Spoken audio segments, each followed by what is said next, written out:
A very good morning to you. How are you doing? Welcome to Lifestyle Friday right here on Family TV, and we're live on Family Radio 316 as well. One issue that affects a lot of families across this nation is the whole issue of alcoholism.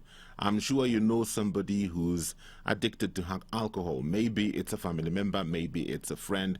And sometimes you look at their life and you wonder, sometimes it's hard to understand. If you have an alcoholic brother, sister, parent, friend, sometimes it becomes hard to understand. Why don't you just walk away? What's wrong with you? And sometimes we give up hope on such people because we think they simply don't want to change. But sometimes it takes talking to somebody who's been in that situation before and they were able to get out of it to fully understand what they go through and how they get into that position in the first place. So this is what we're going to be looking at this morning on Lifestyle Friday as we talk to an individual who has an amazing story, giving us her testimonial, and I'm sure that you will be able to gain some deeper understanding and also find encouragement. If you have a family member who's an alcoholic, or if you yourself are an alcoholic and you're tuned in today, her story will definitely inspire you, encourage you to want to become a better person. I will be introducing her to you in the next short while. I'm urging you, if you know somebody who has a family member who's an alcoholic or they are an alcoholic themselves, ask them to tune in this morning. Call them right now, tell them to tune in, because what we're about to talk about and the story you're about to hear will definitely have an impact in their lives. Maybe this is the story that will turn their lives around. You never know. So take the initiative, give them a call, tell them to tune in, and let's listen together and let's watch together, because I know something good is about to happen. Well, let's get the show on the road, and thank you so much for tuning in today. I have an amazing guest with us today in studio via Zoom, a certified addictions professional. She's a highly sought after inspirational speaker. She is a wellness coach. She's also the founder of Caroline Kagia Wellness Initiative. This is an initiative whose aim is to help those struggling with both chemical and process addiction. So in studio with us today via Zoom, Caroline Kagia, how are you doing? I'm fine, thank you, Pastor. It's good to see you via Zoom. I've listened to you for years. Now it's finally good to see you. Oh, yeah. Okay. Utafanya nianze kublush. It is a Friday. It is a Friday. Feel free. Wow. How did you end up being a certified addictions professional? Wow. That's a long story, but I ended up being one because I needed to find out more about addiction. I am a professional, or should I say, a professional drinker. Now I needed to understand the chemistry behind alcoholism. What do you mean by so that I can be able? What do you mean by a professional drinker? Let's just say I have struggled with alcoholism for quite a long time. Okay. Close to 18 years, if not slightly more. Wow. Yeah. Take us back. Yeah. How did this begin? Many times when I talk to people who have struggled and have seen a breakthrough in this area, a good number of them usually say it started at home. My dad used to drink, he would send me to get alcohol for him. What about for you? How did this start? My dad used to keep, first I should say that my parents are born again. Yes. But before they got saved, my parents used to keep alcohol in the house for visitors. I had never seen my parents drunk. I had never even seen them drinking. But for me, the interest in alcohol came when I was doing my A-levels. I was privileged after Form 4 to do 5 and 6. Okay. So when I was in my Form 5, just locally here in Kenya, is where I discovered alcohol. And it came through, a challenge, because right throughout school I had always been a very good girl, the quiet one. I grew up playing piano in school. Yes. I got saved at a very young age when I was 10 years. So the interest started much later in life. And what started as an interest ended up being an experiment, and from experiment it led on to something else that I would struggle with for a very, very long time. Wow. Was it because of peer pressure, or how it was peer pressure. It was peer pressure because, like I said, I'd always been a good girl. Never smoked, never drank, never engaged in anything that would be called wrong, quote and unquote. So here I am in Form 5. Caroline has never done any of these things. Now in Form 5, I get into culture shock. because now I'm interacting with children from all kinds of backgrounds, you know, and that is also so children smoking, and I've never seen smoking like, you know, some close to me. I'd see it on TV and I'm like, oh my, but now when you see it in real, it changes your whole perspective on a lot of things. So even before I started drinking, I was a smoker. I started smoking first, and I smoked for close to 20 years. Wow. And so the drinking came through a dare that was given by a friend I was with in class. And because Hash had started these things at the age of 15, and here I was at 19, never done any of these things, she told me, you know what? And then also I was pure. Because I had told God that I would keep myself until marriage. And so here I am, and because I want to give in to this peer pressure, say more or less, she tells me, you know, if you do this and this with this certain person, I will give you a bottle of wine. And I'm thinking in my head, oh, such a small thing. I might as well do it just for the sake of. But really, in hindsight, it was not for the sake of. It was peer pressure driving me, because I really wanted to fit in. Throughout growing up, throughout my childhood, much into my teenagehood, and until that age of 19, I'd always felt like an outsider. I had always felt I'm the short one, I'm the dark one, I'm the ugly one. Kids can be mean. So here I am trying to fit in, because the person who is trying to introduce me to these things, in my head, she's so beautiful. She's everything that I'm not. Everything that she is, I wish I was. She's popular. I'm not popular. She's this, I'm not. So because I want to fit in with her and her group, I decided, why not? So I take up the dare, I perform the deed, and I come back to report on Monday, and I tell her, you know what, I did what you had asked me to do, and so where's my bottle of wine?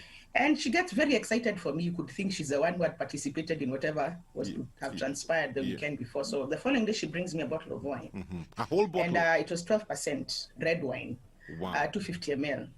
And it was a whole bottle, full.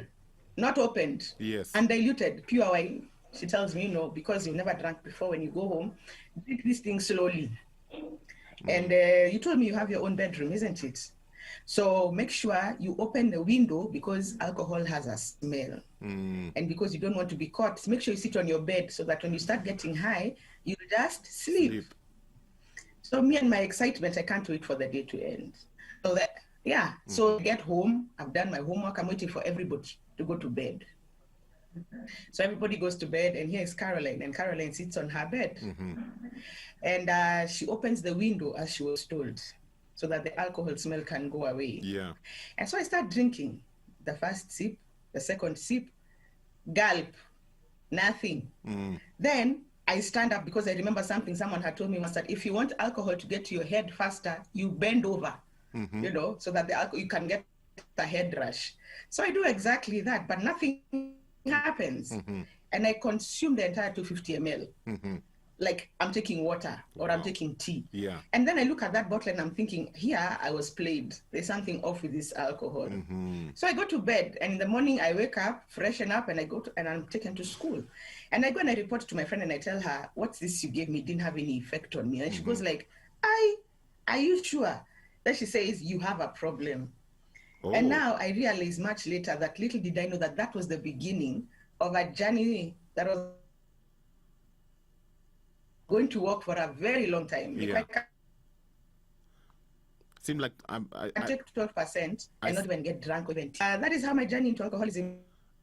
I'm just wondering whether that created a curiosity in you, because so you've taken this whole bottle and it seems like nothing has happened to you, because it seems like there was something you're expecting to happen that didn't happen.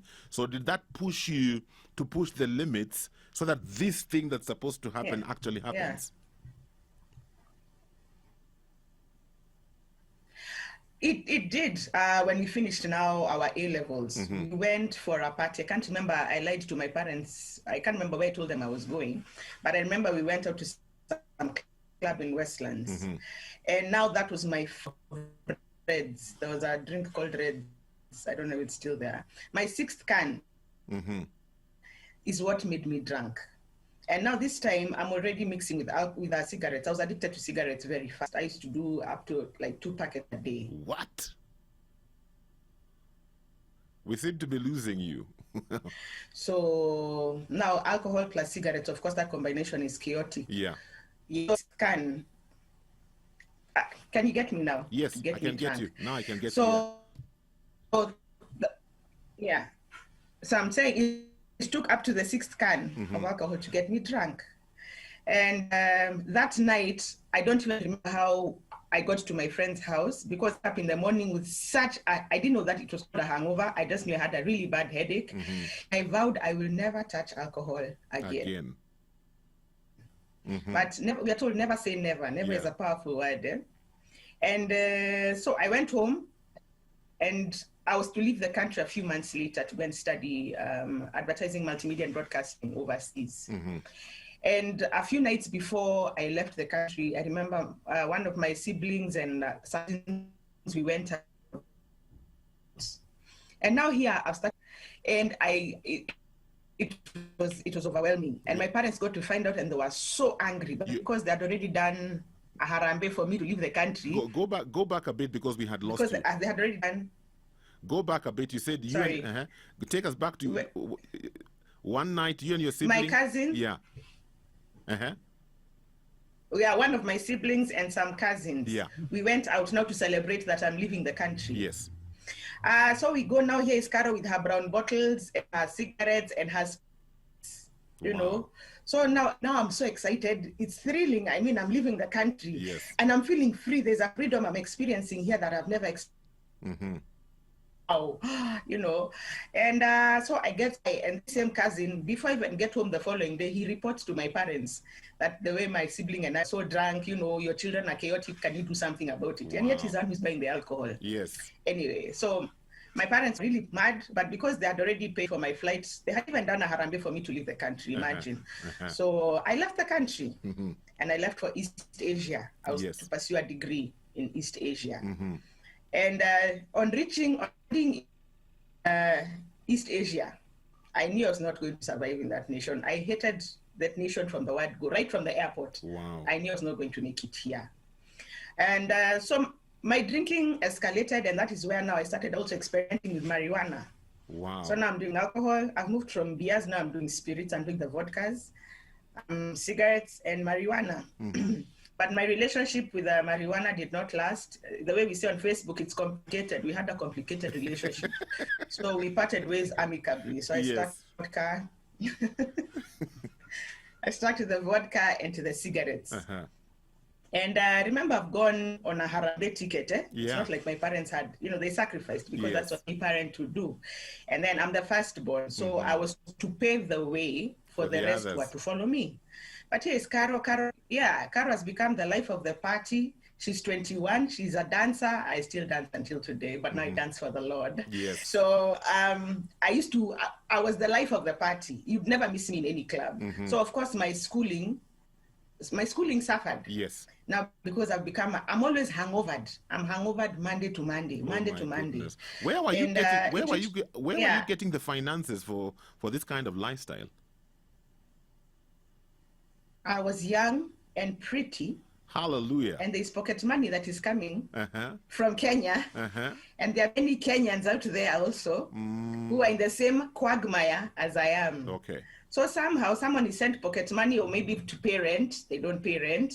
So we use it for imbibing. And you see, at that point, nobody thinks that they have a problem. Yes. As we're just having fun times, because that's all it is. Yeah. We are young. We are 2021. What else does life have to offer? You're in a foreign country. You're free. Your parents are not there. You know, you communicate via email. When they call, you make sure you're sober, or when you call, you make sure you're sober. Yes. So chances of them discovering that you have an issue are not very high. But for me, it was reported, because now my teacher started writing back home and saying, this girl is not attending class. What's going on? Has she dropped out? Wow. And then every time my parents write emails, I'm always writing different kinds of emails. So they're not sure of what's going on. My housemates became so disturbed about the kind of a life I was living in terms of alcoholism that one day I'd gone to drink in a certain state. When I came back from that state on Sunday evening, I found everybody had moved out. Everybody. Everyone. The Kenyans, everybody from the apartment who were Kenyans and Botswanas, they had all moved out. And I remember I had been left for a note, and I had been told, Caro, we are not going to watch you die. Please go back to Kenya. Oh my goodness. That's how bad it was. Wow. And it was true, because I was riding on a very bad roller coaster, because I had survived so many car accidents. I'd survived so many near-death experiences, near-rape ordeals, Yes. because of drunkenness. Yes. You see? So, well, I was supposed to be there for 2 years and then go to another country. But at the end of that year, I came back to Kenya.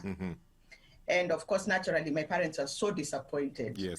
And then even the Caro who they had sent is not the Caro who came back. Yeah. Because when I went, I was nice, brown, and plump. Now I'm dark and thin and so ashamed and so embarrassed, because I have nothing to show. You know, nothing to show. All that money that my parents had invested has gone down the drain. Yeah. So here's Caro. And now we enter the car and we are driving all the way back to Kajiado. Those days there was no bypass. Yes. There was no southern bypass from Mombasa Road through Karen no. to Ngong. So you can imagine the distance, that long journey, all the way. And people are not talking to each other in the car, because what do you say? You went as a victor, you've come back like a failure. Oh my goodness. And so we go home. So we get home, and after a few days, my mom goes like, because of what you did, why don't you just stay home and take care of the cows? Because clearly masomo imekushinda, you just stay home, let the others study. But my dad was able to work his way around it, and I went back to school. Okay. So I did a double diploma, 3 years, day and night for 3 years. I was at the Kenya Institute of Mass Communication, and I also did a diploma in PR. And I did all of them very well. I got very good grades. Okay. And I was a very good girl. For like 2.5. Had you stopped the drinking and the smoking during this time? I had stopped. The smoking, I struggled. Smoking, I will tell you for free, is one of the hardest habits to quit. Yeah. So it's easier to quit alcohol than it is to quit smoking. Okay. So I was still struggling with smoking. I rededicated my life to Christ. The way I had been doing for years, I get saved, I backslide, I rededicate. I rededicated, I even joined the choir. And I continued with college. But and then at some point when I was at KIMC, I became a boarder. And I even used to sleep with a Bible on my bed. Yes. So my roommates were guys who used to enjoy going out to drink. So every time they would come from the rave or from the club, I would wake up at night and tell them, you guys, you need to get saved. Okokeni nyinyi watu, wachaneni na pombe. Wachaneni na pombe. And they'll talk to me the way they want, because they're drunk. And everybody goes to bed. Until one day, oh God forbid, the bug hit me. So I said, you know what, I'm tired of staying in the hostels on Fridays. See, let me go to you guys and see where you guys go on Fridays. Oh my goodness. So they said, okay. So we went to somewhere in Kenya Cinema. So I said, I'll have my Fanta, my 2 Fantas, my 3 Fantas, as these guys enjoy themselves. Surely, how many Fantas can you have in a bar pass?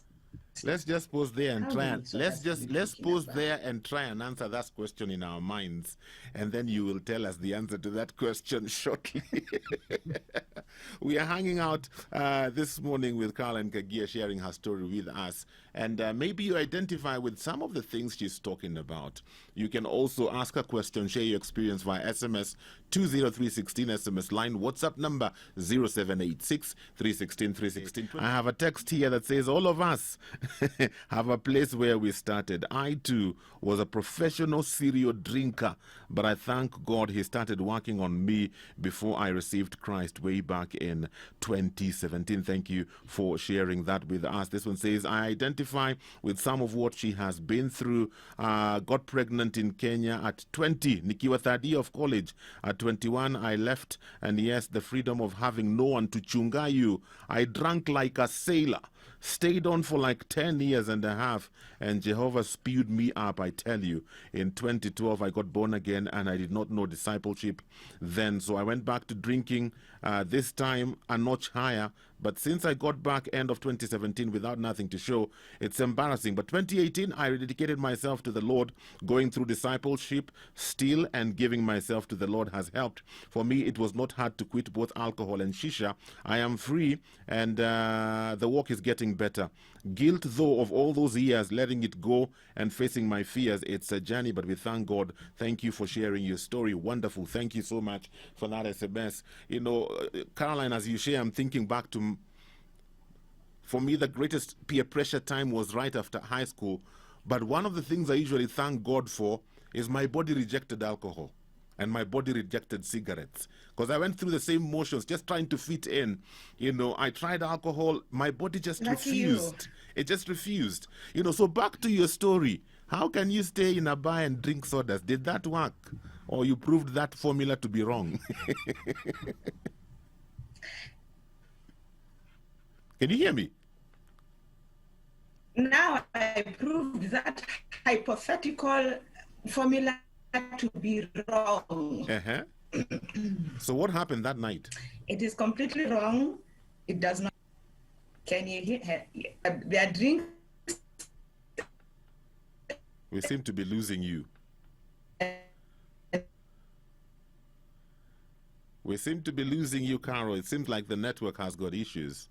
You're on and off, on and off, on and off.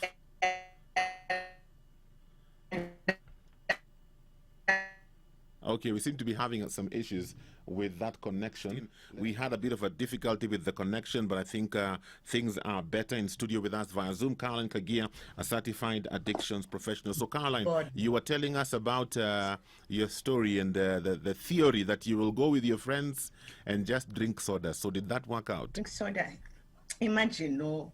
Imagine, no. How unfortunate. How many sodas, Pastor, can you drink? You take half liter. Others are drinking other things. Then you take the small one. Then you take the third one. Then you decide, let me just dance a little bit. Yes. So you dance a little bit. Then as you dance, you realize others are dancing out of things that you are not dancing for. Then you say, let me just take a small. Those days, there used to be Guinness, small one. So I said, let me just have a small one. In fact, I'm going to mix it with Fanta, just a little bit. And that was the beginning of opening a can of worms. Oh, my goodness. And so the cycle continued. I remember we got back to the hostel the following morning, and my roommates were asking me, Sasa, leo haututolei Biblia? Biblia umeficha wapi? You see? Oh, my goodness. And that began now the proper spiral. Things just went downhill from there. Okay. So did your parents know? Did your parents know you'd gone back to drinking? Absolutely not. Oh. How? I'm in the choir. Yes. Me, I'm a boarder, and whenever I go home, I look so prim and proper. All this time you're in the choir? I'm in the choir, of course. I'm in the choir. Wow. I am in the choir. And then now in my last year of college, I conceived. Yes. My son is turning 15 in December. Wow. So in the last, part of my college life, I conceived my son. Okay. And that, as if that should have stopped me, it didn't. Yeah. You see. As if, having a pregnancy should have stopped me from drinking. No, uliendelea tu. Continued. In fact, it got worse. So what was the turning point for you? At what point did you actually recognize and admit I have a problem, and if I don't take care of it, it is destroying my life? That is a loaded question. Yes. How do I answer it? For me, it started coming in bits and pieces. Okay. And you can take this to the bank. Anyone who is suffering any form of addiction, it does not matter whether it's alcoholism or masturbation or porn or whatever. At some point, as the one who is bearing that problem, you will know that you have a problem. Somehow you will know, but you don't have the courage enough to face it or to seek help. Why? Because it's a shaming. Like for me, for alcoholism, I knew at some point there was an issue. Yeah. My dad saw it way before I could actually confess and say that I do have a problem. But for me now, I hit rock bottom when I started selling stuff in my house. There's a whole story in between. So there's a lot of stuff I sold in my house that towards the end, the only thing I had left was like my bed, which I had vowed to sell. And my bed was a beautiful bed. It was a nice 6x6. I had vowed to sell it. There was a guy who wanted to buy it for 1,000 bob. And that was it. 1,000 bob. And 1,000 bob. I mean, I had sold everything, even doors for the house, wardrobe doors for the house had gone. So I lived in a gated community at the time. I was in a relationship. I have 2 children. I have a 15-year-old and my daughter is 5.5. So I was in a relationship at that time, and we broke off because it was very toxic. So now, because it has broken off and I'm no longer working, I'm the one who used to fire myself from all my jobs. I was never fired apart from my first job. I always used to find myself. I used to get my salaries and then I quit. And God has always been gracious because I never looked for a job. I never struggled. Jobs would always come.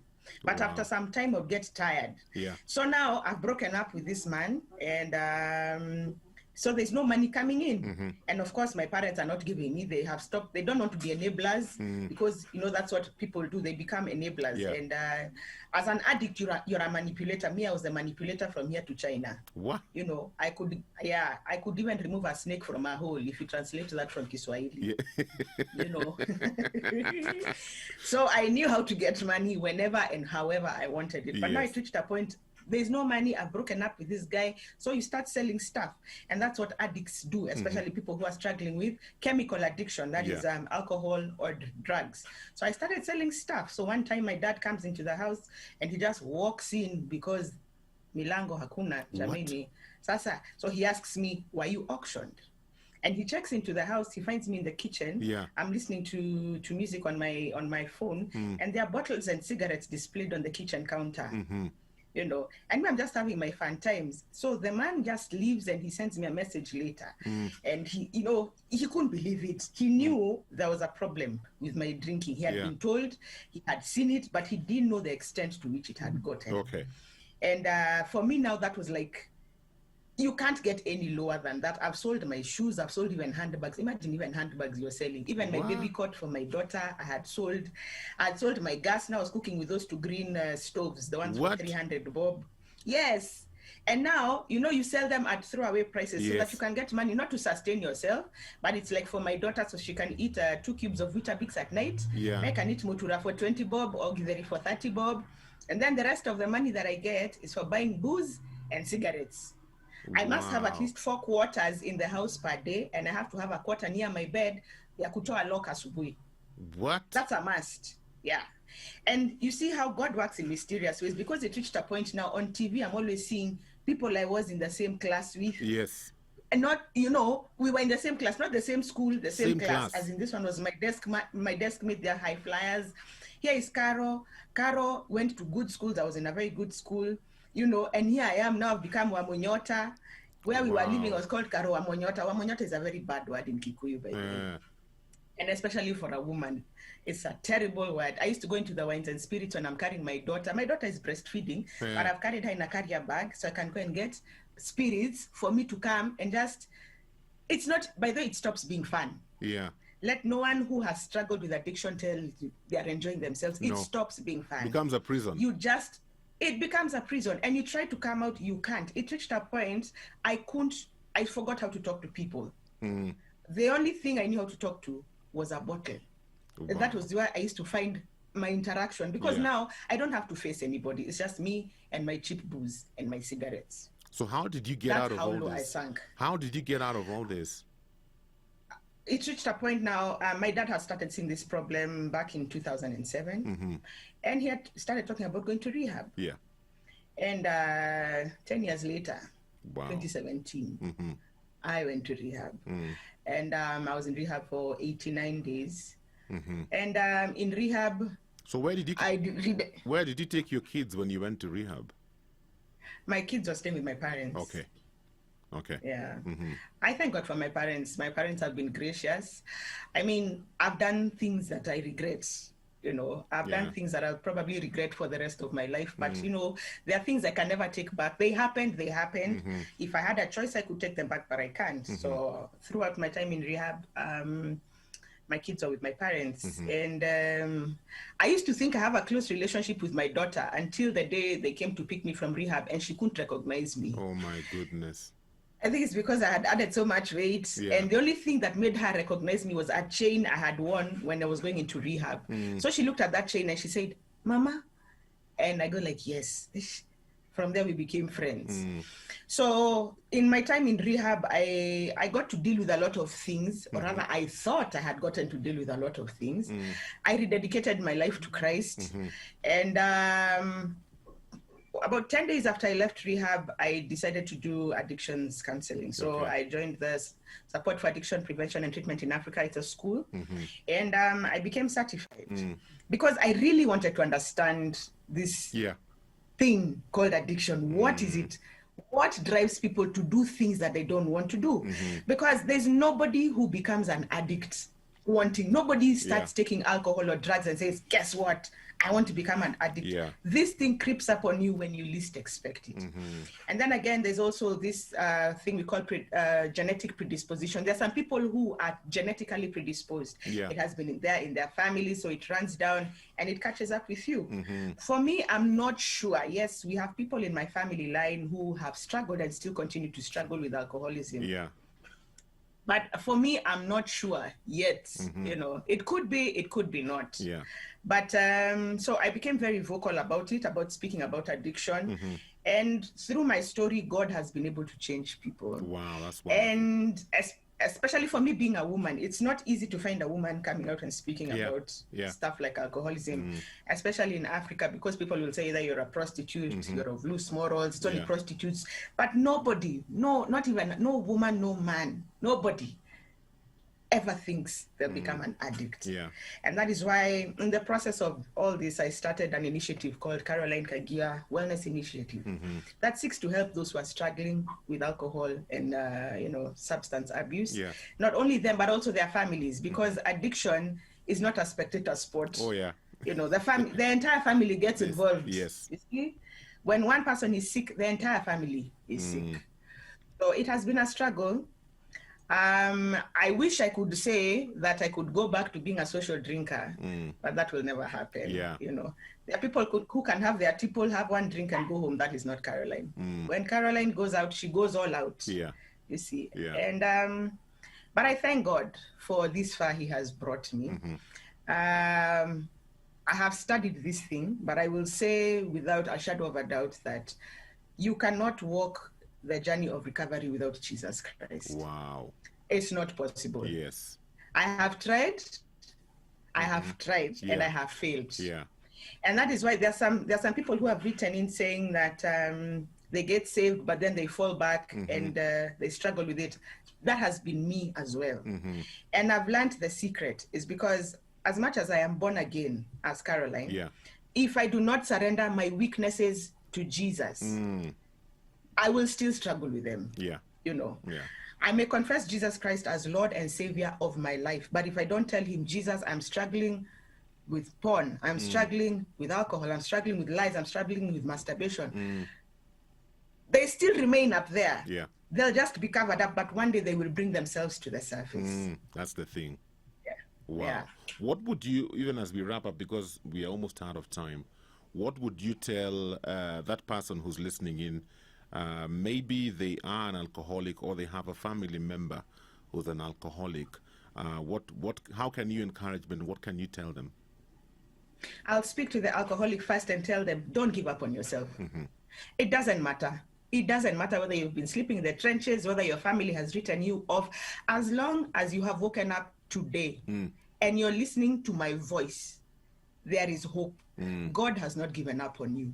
Pick yourself up. It doesn't matter where you are. It does not matter what you've done. Imagine God is still there and He's waiting for you. You may be taken to rehab. Some of you who are listening to me have gone from rehab to rehab to rehab, and you wonder why it's not working. It's not working. Surrender that alcoholism to Jesus. Yes, go for the support groups, do everything that needs to be done, but surrender yourself to the Holy Spirit. The Holy Spirit does wonders. You surrender, and in your desperation, He will come through. And for those family members who have people who are struggling, don't give up on them. Me, if my family had given up on me, I can assure you, me, I would have died probably at the age of 20, 21.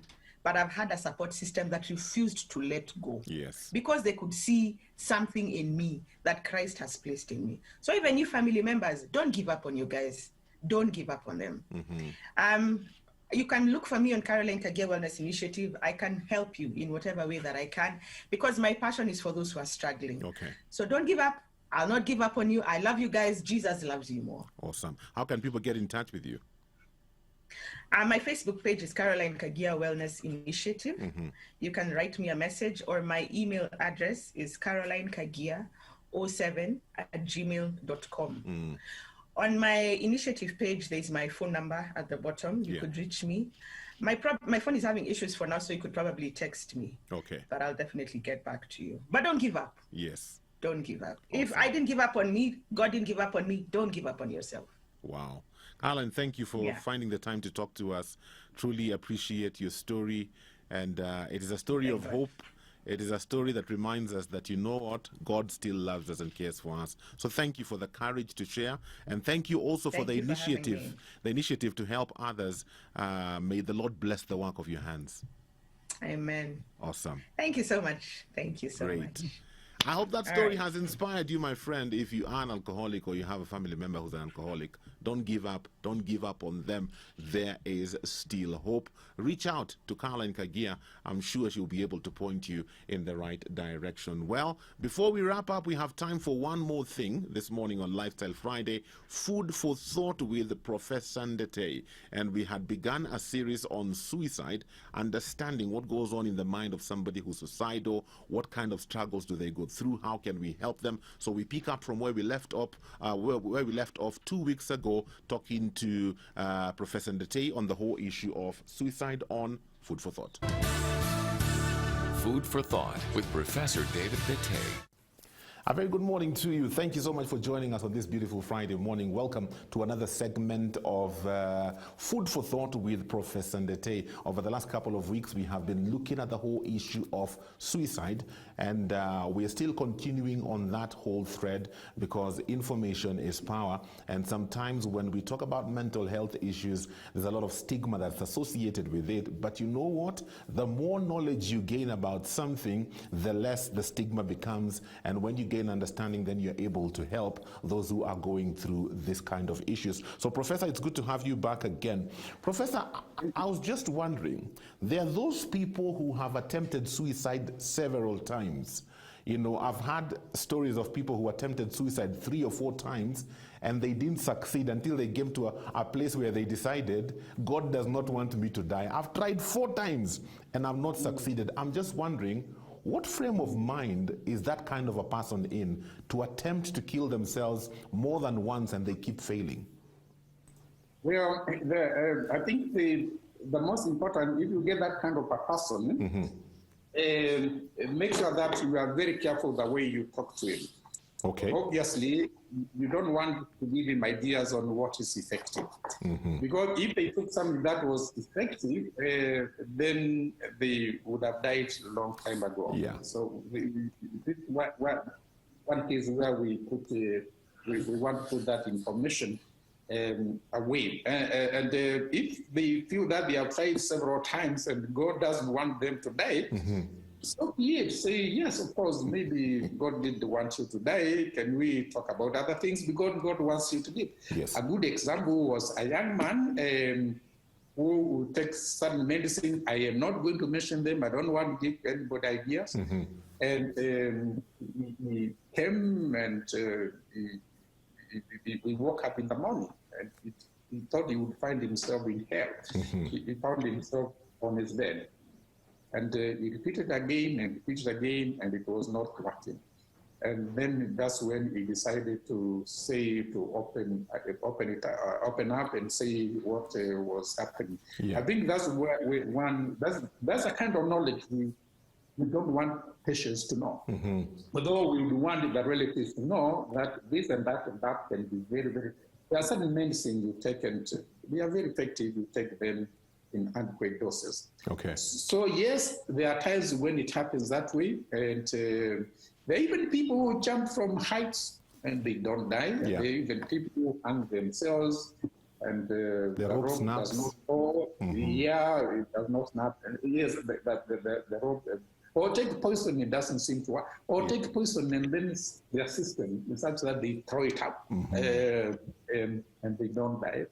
So if you get that kind of person who has repeatedly done that and has got all the characteristics of somebody who wants to keep suicide, this is an emergency. You want to treat them and treat them effectively as fast as possible, but also very important to involve the family so that they know exactly what is going on with that person. You cannot treat suicide in absence for the people who care for those people. Yeah. And that is a family, the relatives. Involve them so that they also participate. And I think you made a very important remark. when you're opening this session, many people have problems with some of these conditions because they do not have the knowledge. Yeah. And we now know, and I tend to talk from science, we now know that if you increase awareness, people begin to understand what is happening. And they begin to understand there's a different way of doing things. Yes. If you increase awareness, they know that you'll be surprised that the stigma goes away. Because they have an explanatory model. This is a medical condition, or this is, they are not, it's not happening the way it is happening, the way they are feeling because God has forsaken them, or because they have been bewitched. So increasing knowledge is very, very important. It's critical. And it's the best way to reduce stigma. And we do know now, and I don't have a graph here, if you have people without knowledge, they tend to be more unhealthy, or tend to develop complications more than the people who have an awareness. It's like awareness shifts the risk of an illness, or some illness, towards a better way of or delaying the onset of that illness. Yeah. So awareness, if we all speak like the way we are speaking and increase awareness, I think we can make tremendous difference. Awareness is very important. Okay. What about those people who attempted suicide and it left them with injuries that now become part of who they are, like somebody who tried to jump over a building and now they are a cripple, or somebody who took poison and it ended up damaging their digestive system, so it becomes something they have to live with? How do you help people like those? How do you work with them? Because it's almost like now they're in a place of regret. Why did I even try it? Now my life is even worse. How do you help somebody like that? It's a tragedy, a very serious tragedy. And therefore, the importance, as I said a little bit earlier, to confront these people. Because if you confront a person who was trying to kill themselves, yes, or by whatever means, taking medicines or jumping from some height, and you prevent that attempt, that would have been was going to be unsuccessful anyway. It was not going to be fatal. It was not going to kill them. They were not going to be successful. We called failed suicidal attempt. Remember the other one? I called it accidental suicide. Yes. Now I'm talking about failed suicidal attempt. Can you imagine the pain these people go through in terms of the physical deformities? If they set themselves on fire, the scars which are going to live with them for a long time. Yeah. Or damaged stomach, we call it in very simple language, gastrointestinal system, guarded in the stomach. So it just tells you and I that prevention is always better than cure. But if that happens, you have a more complicated task. You have to deal with families, you have to talk to them, you have to talk to them in a way that you do not blame them for what they did. Okay. Very, very, very important for all of us to know. Don't blame, don't put personal responsibility on people who attempt suicide, whether they are successful or not, and don't put personal responsibility. Please understand this. A person who is suicidal, who is planning to kill themselves, can you imagine the pain and the confusion that is going on in the mind of that person? Yes. Compare it with a person who has got a chronic condition. which has high chance of killing them. They do all their best to get the best treatment that they can get. So they do not want to die. So what I'm trying to say is the pain of a person who is suicidal far exceeds the pain of a person who has got a chronic condition, but is still determined to live on. So please, these people, if you look at it that way, you begin to understand why they go the way they want to go. Okay. Suicide is painful. Okay. Does the law say anything about people who attempt suicide and they don't succeed? You know, I remember back in the day we used to be told that if you attempt suicide and you don't succeed, you will be put in prison. I don't know if there's anything in the law concerning those who attempt suicide and they don't succeed. I think that thing is supposed to be in law. And I do remember as a trainee in psychiatry here in Nairobi, we used to see those cases. People who had attempted suicide and they did not succeed, and they were actually brought to us from prisons. Services so that we can get them right, so that they can go and stand trial. And I do remember a very famous statement by a magistrate I'm not going to name. Now I think we've grown up and I got by very senior position. I can't mention the name.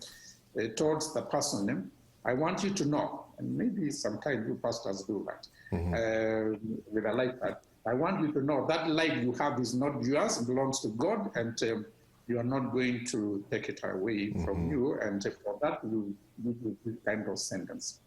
I think we have moved a long way.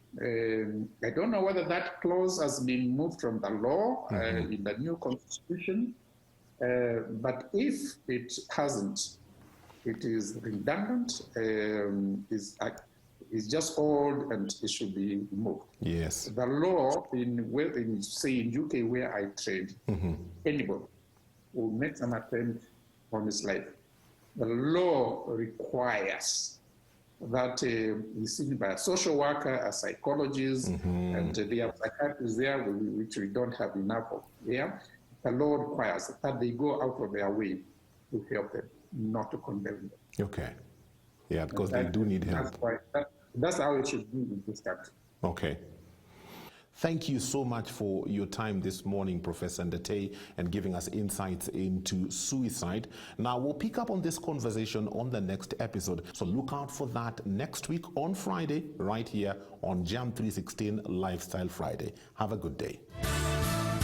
For this and more of our shows, log on to www.familymediaonline.com to enjoy a wide variety of programs, from current affairs to testimonials and features, pastoral and inspirational shows, kids entertainment, and so much more.